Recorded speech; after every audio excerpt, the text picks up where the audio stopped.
गाड़ियां भी जलकर खाक हो गई है। चलिए बात करेंगे, राज्य सूचना आयोग ने हरियाणा स्टाफ सिलेक्शन कमीशन की कार्यप्रणाली पर ही सवाल उठाए और हरियाणा स्टाफ सिलेक्शन कमीशन में भ्रष्टाचार को रोकने को लेकर और साथ ही पारदर्शिता लाने के लिए राज्य सूचना आयोग ने निर्देश भी जारी किए हैं। और इन निर्देशों के बाद हरियाणा स्टाफ सिलेक्शन कमीशन अपनी मर्जी से रिकॉर्ड मेंटेन नहीं कर पाएगा, बल्कि यूनियन पब्लिक सर्विस कमीशन की तर्ज पर कमीशन को रिकॉर्ड मेंटेन करना पड़ेगा। वहीं तहसीलों में भ्रष्टाचार को रोकने और पारदर्शिता की अगर बात की जाए तो उसे लाने के लिए राज्य सूचना आयोग ने मुख्यमंत्री को भी सिफारिश की। राज्य सूचना आयोग ने हरियाणा हाउसिंग बोर्ड को भी Haryana real estate regulatory authority में लाने के निर्देश भी दिए हैं। और इसी के साथ साथ राज्य सूचना आयोग ने सरकार से अनुपालन सेल गठित करने की भी सिफारिश की, ताकि जानकारी मिल सके कि जो राज्य सूचना आयोग ने फैसले या सिफारिशें की हैं उसको सरकार लागू भी कर रही है या फिर नहीं। राज्य सूचना आयोग ने हरियाणा स्टाफ सिलेक्शन कमीशन को क्या निर्देश दिए और मुख्यमंत्री को क्या सिफारिशें की है, इस बारे में खास बातचीत की हमारे संवाददाता अनिल कुमार ने राज्य सूचना आयुक्त शिवरमन गौड़ से। हरियाणा स्टाफ सिलेक्शन कमीशन में भ्रष्टाचार को रोकने के लिए और पारदर्शिता लाने के लिए राज्य सूचना आयोग ने निर्देश जारी किए हैं।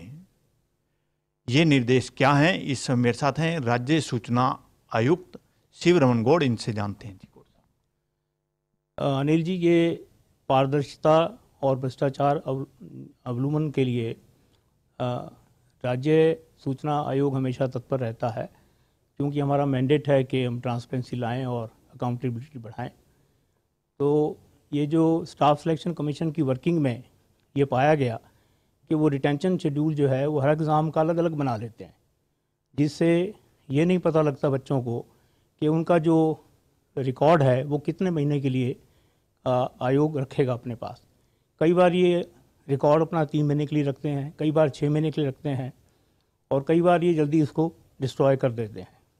उससे क्या है कि आम बच्चों में, कैंडिडेट्स में एक अविश्वास की भावना बनी रहती है।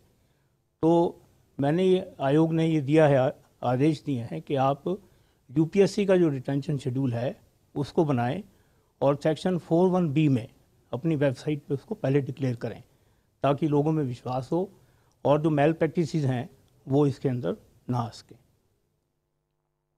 गौड़ साहब, हाउसिंग बोर्ड को हरेरा में लाने के लिए भी कोई आपने निर्देश जारी किए हैं? ये भी पाया गया कि जो हाउसिंग बोर्ड है वो अपनी स्कीमें फ्लोट तो कर देता है, लेकिन उसके बारे में आगे कार्रवाई नहीं कर पाता। ना तो ये बने हुए फ्लैट लोगों को देते हैं, लाखों करोड़ों रुपया लोगों का इनके पास जमा हो जाता है, उस पर इंटरेस्ट नहीं देते और बहुत किस्म की यहाँ पे समस्याएं आती हैं जिसके बारे में लोग आरटीआई लगाते हैं।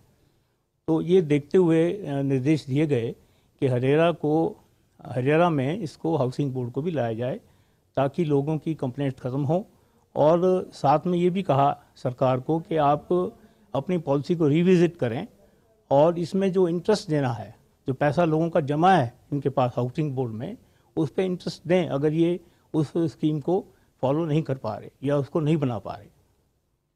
गौड़ साहब, आपको राज्य सूचना आयोग में काफ़ी लंबे समय हो गया है, आपने अभी तक कितने फैसले किए हैं जो अहम फैसले हों? इसके अलावा आपने सरकार को भी रिकमेंडेशन की होंगी, वो क्या है? मुझे यहाँ पे तकरीबन 5 साल कंप्लीट हो जाएंगे, कुछ महीने कम। इस दौरान में 5000 से ज़्यादा फैसले मैंने किए हैं, जो कि एक अच्छा मैं मानता हूँ। और दूसरा ये है कि हमने 22 लाख से ज़्यादा रुपए की पेनल्टी ऑफिसर्स पर लगाई और साथ साथ में 220 नंबर के करीब 220 हमने लोगों के खिलाफ डिसिप्लिन प्रोसीडिंग रेकमेंड किया है। और कुछ केसेस में जिनका नंबर की 234 है, जिसमें मैंने सरकार को 25/5 में रिकमेंडेशंस की हैं कि वो अपनी जो रिकॉर्ड मेंटेन करने की या कोई ऐसी प्रैक्टिसेस हैं जो ऑफिसेज में गलत हैं, जिससे भ्रष्टाचार फैलता है या ट्रांसपेरेंसी नहीं आती, अकाउंटेबिलिटी भी नहीं आती, लोगों को बड़ी तकलीफ़ होती है, उस चीज़ को ख़त्म करने के लिए वो कदम उठाएं और साथ में हमें कंप्लायंस रिपोर्ट भी भेजें।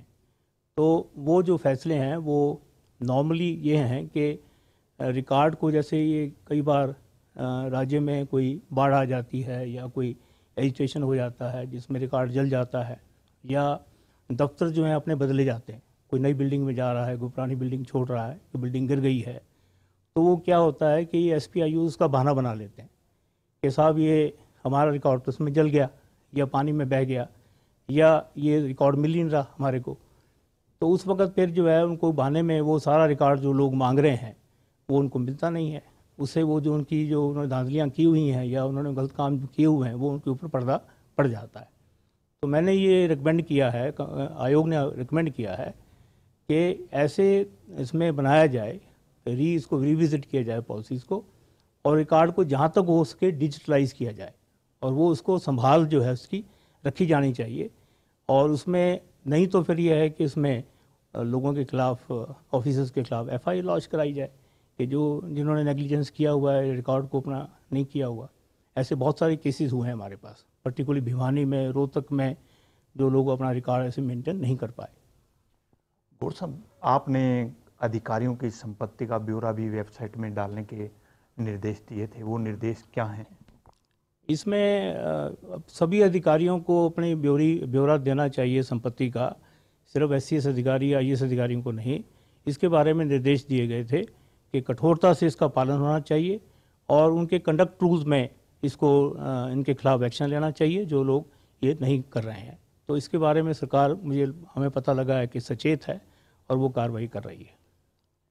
गौर साहब, आपने मुख्यमंत्री को भी सिफारिशें की हैं, वो क्या है? कुछ दिन पहले मैं मुख्यमंत्री जी को मिला था तो मैंने उनको ये कहा कि जो रजिस्ट्रेशन होता है तहसीलों में, जो कि तहसील और ये जो थाने हैं ये भ्रष्टाचार के सबसे आरंभिक गढ़ होते हैं, तो उसमें जो है जो अधिकारीगण हैं वो रजिस्ट्री जब करते हैं तो रजिस्ट्री करने वाली जो पार्टीज़ होती हैं वो अपने डॉक्यूमेंट में उनको दिखाती हैं जिसके बेस के ऊपर रजिस्ट्री हो जाती है। वो सपोर्टिंग डॉक्यूमेंट्स भी जो हैं वो रिकॉर्ड के साथ मेंटेन होने चाहिए। अब ये क्या करते हैं कि जी वो रजिस्ट्री तो कर दी और उसका इंदराज भी दर्ज कर दिया, लेकिन उसमें ये नहीं बताते कि वो जो सपोर्टिंग डॉक्यूमेंट किया था वो कॉपी रखी या नहीं रखी। अब जिसका अधिकार मारा गया, जिसके साथ फ्रॉड हो गया या ड्यूप हो गया, तो बाद में जाके वो रिकॉर्ड मांगता है। RTA में आता है हमारे पास कि सर ये बताया जाए हमारे को कि जी वो किस बेस के ऊपर उन्होंने रजिस्ट्री कर दी। अब इनसे पूछते हैं, वो कहते रिकॉर्ड है नहीं हमारे पास, ये बस हमें जमाबंदी की नकल दिखा देते हैं, तो रजिस्ट्री की कॉपी दिखा देते हैं। तो मैंने उनको कहा कि एक ऐसा तरीका निकालना चाहिए सरकार को कि ये सारा रिकॉर्ड जो है उसको या तो डिजिटल रूप में या उसको एक बैंक के रूप में रखा जाना चाहिए। मुख्यमंत्री जी ने इस चीज़ पर सराहा और कहा कि इसके लिए उचित कार्रवाई की जाएगी। गौर साहब, राज्य सूचना आयोग में क्या ऐसा सुधार किया जा सकता है जिससे पारदर्शिता बढ़े और विश्वसनीयता भी बढ़े? राज्य सूचना आयोग का वैसे तो कार्य सारे देश में प्रशंसनीय है। हम पहले दूसरे स्थान पर आते रहे हैं और अभी भी पूछ यही है। हमारा निपटान जो है बहुत अच्छा होता है, ज़्यादा पेंडेंसी नहीं है, 3-4 महीने में हम इसको समेट लेते हैं। कोई 1 लाख से ज़्यादा जो है एप्लीकेशन सारी स्टेट में आती हैं RTI की एक साल में, और जो 13-14 हज़ार 12 हज़ार इस बार आए साल कमीशन में भी आती हैं एज सेकेंड अपील। तो उसमें हम फैसले कर लेते हैं। पेंडेंसी सबसे कम है, 3-4 महीने की यहाँ पे उसमें टाइम लगता है।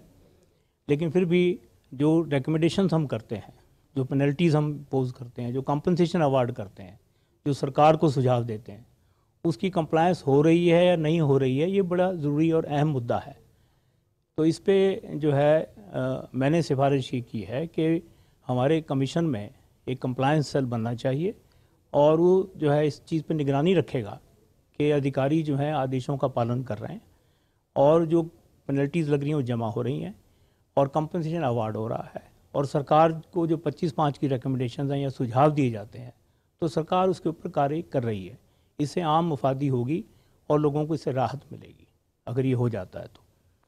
गौर साहब, हमारे साथ बातचीत करने के लिए आपका धन्यवाद। ये थे मेरे साथ राज्य सूचना आयुक्त शिवरमन गौड़। इन्होंने कहा है कि हरियाणा स्टाफ सिलेक्शन कमीशन में भ्रष्टाचार को रोकने के लिए और पारदर्शिता लाने के लिए राज्य सूचना आयोग ने निर्देश जारी किए हैं। इसके साथ साथ उन्होंने ये भी कहा है कि तहसीलों में भ्रष्टाचार को रोकने के लिए और पारदर्शिता लाने के लिए राज्य सूचना आयोग ने मुख्यमंत्री को सिफारिश की है। कैमरामैन संजय के साथ अनिल कुमार, टोटल न्यूज़, चंडीगढ़।